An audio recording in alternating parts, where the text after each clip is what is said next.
Hi folks, today we're looking at general solutions to trig equations. As always, there are notes in the video description as well as a practice sheet for afterwards. Like we saw in the last video, we have sets of solutions that occur. So if we had, say, sine x equals a half, sine x equals a half occurs here and here with reference angles of 30 degrees, but not just in those first couple of spaces, but on every recurring revolution. So we actually have an infinite number of solutions to sine x equals a half. And today we're going to look at how we can write that set of infinite possibilities. So since the solutions to sine x equals a half recur with each revolution on an unrestricted domain, sine x equals a half actually has infinitely many solutions, which is not such a big deal. Fear not! Apply the same process as before, but all we have to do is add 2 pi n, or 360 degrees, n, to each solution, where n is an integer, where you could substitute any value for n.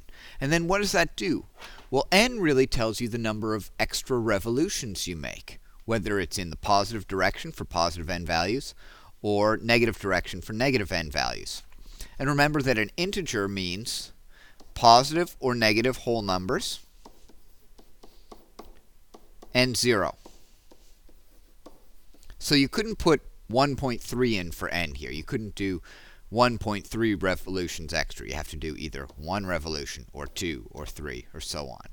Okay, and that's going to give us all the possible solutions to sine x equals a half. One little note. For tangent and cotangent equations, we only need to find the first solution and add pi n, or 180 degrees n. And the reason for that lies in the graph of tangent and cotangent, which we haven't really looked at a whole lot up until here. So let's just take that as a given for now, but we can justify it with the graph and with the way that the solutions actually lie in standard position. Okay, let's try it. Solve sine x equals a half for all x. That means all the possible solutions. It doesn't tell us here whether it wants radians or degrees. So let's try this both ways. We'll do it in degrees first, and then afterwards we'll do it in radians. Okay, sine x is equal to a half. That means we have a reference angle of 30 degrees. It's positive. So we're in quadrants 1 and 2. Let's sketch. So that means 30 degrees over here and 30 degrees over here. And if I were to write those, the first angle would be 30 degrees. And the second angle would be 180 minus 30, or 150 degrees. That's just in standard position, this angle right here. If I want all the possible solutions, here's what I write. X could be 30 or 150, and each of those would have all its coterminal angles like this, plus 360 times n, where n, leave myself a little more space, n is an integer. Okay, there's our full solution. Now let's see what actually happens if I sub in, say, 1 for n into that first one. I'll get 30 plus 360, which would be 390, which really still is a solution. So I have all the possible solutions when I write them this way. Let's do it in radians. Theta ref would be pi over 6. We're still in those two quadrants. So I'm still going to write my angles like this. Okay, and here I'll write the answers. X equals, the first one would just be pi over 6. The second one, I would think of that as pi minus pi over 6, which is 5 pi over 6. And all of those recur with every revolution. So plus 2 pi n, plus 2 pi n, and n needs to be an integer. Every possible solution is contained in those statements. In one of them, it's in degrees. The other, it's in radians. But you need to know that they're the same answer, just expressed with different measurement systems. Let's try another one. Secant x equals 3. So this is just to refresh our memories on two things. Number one, how we're going to deal with secant x, and also how we're going to deal with having approximate solutions. So there's no secant in this table up here. That's a problem. So let's change it. Let's flip both sides. The reciprocal of secant is cos. And the reciprocal of 3 is 1/3. Now let's see. Do I have cos of 1/3 anywhere in here? No, we don't. So that means we need to use an approximate solution. Let's do it in radians, like it says. And the reason I needed to go to cos, or to my primary trig function, is because your calculator doesn't have an inverse secant button. It only deals with the primary trig ratios, sine, cos, and tangent. So here we're going to do inverse cosine of 1/3. Let's pull up a calculator. We'll make sure that we're in radian mode. Yep, that's good. Inverse cosine of 1/3 is 1.23. And we can estimate how big that is. We know it's less than 90 degrees, because 1.57, or pi over 2, would be 90 degrees. Let's think about what quadrants we're in. ASTC. Cosine's positive here, so we're in quadrants 1 and 4. I'm going to sketch these angles, and it really doesn't matter how good a job I do at estimating what 1.23 looks like, as long as I put them in the right quadrants. Okay.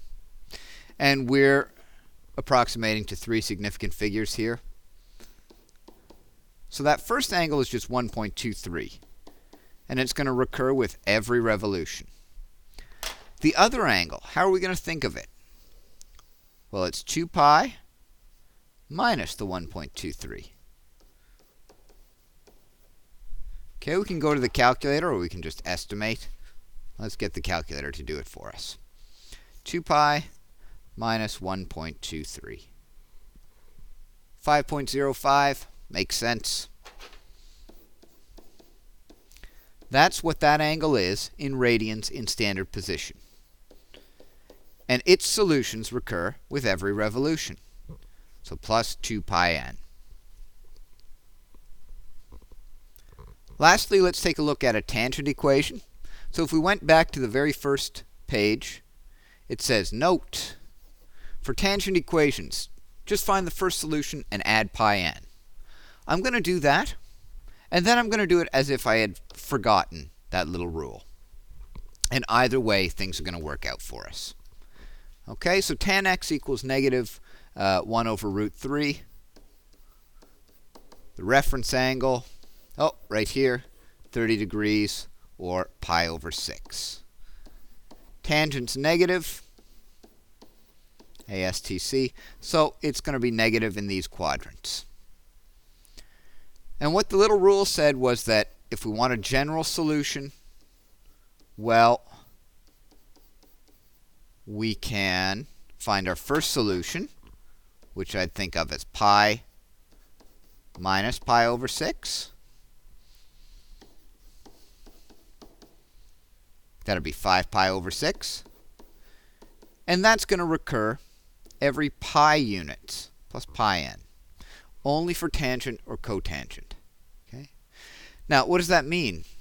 That means that you're going to have another solution that looks just like this 180 degrees later, or right here. And if you had drawn that second angle, guess where it would show up? Right here, at 11 pi over 6. Okay, so this is a great, elegant solution. Let's suppose that we had forgotten about that. Okay, so did we forget? properties of tan?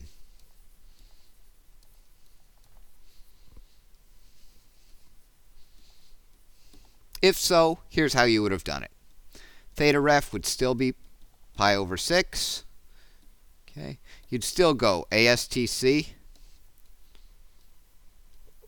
You'd choose those two quadrants. You'd draw it in those two quadrants, pi over 6. That first one would have been 5 pi over 6. And we'd say it recurs every 2 pi n, or every 2 pi units. And then we'd say the other one. Well, the other one would have been 2 pi minus pi over 6, or 11 pi over 6.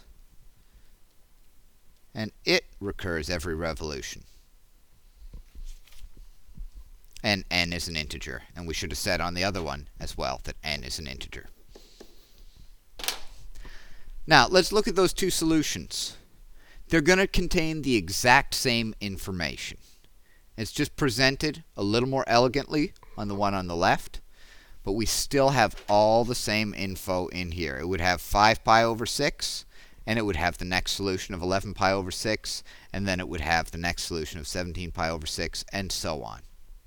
So either one is good, but this is a little more elegant. In our next presentation, we're going to look at what happens when we combine two of our favorite things, trig equations and quadratic equations. But it's really not going to be that bad. So come on back, and I hope to see you for the next one.